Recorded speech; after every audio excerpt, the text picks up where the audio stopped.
Hey guys, these are the Atlas TargetWorks IPSC targets. This one's 100% scale, 66%, and down here we've got the 33%.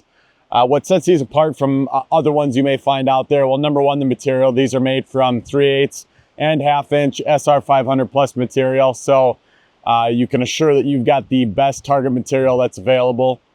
These all have nice big radiuses up around the neck, and the bolt holes are nice and radiused in the corners, so that way you're not going to have them prematurely crack out on you after only moderate use like some of them can.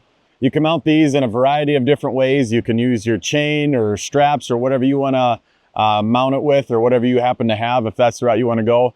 This one's on a double hook Atlas stand. This one's got the wide version of the mount, so you want to make sure you get that for the under 100% target.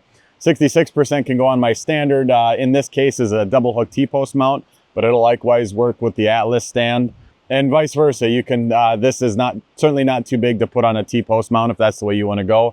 The 33% down here just needs a single hook stand, or a single hook if you want to hang it by an individual pipe hook or something like that. So you've got options no matter what your range setup or what you want to do or what you want to accomplish with it. You've got options.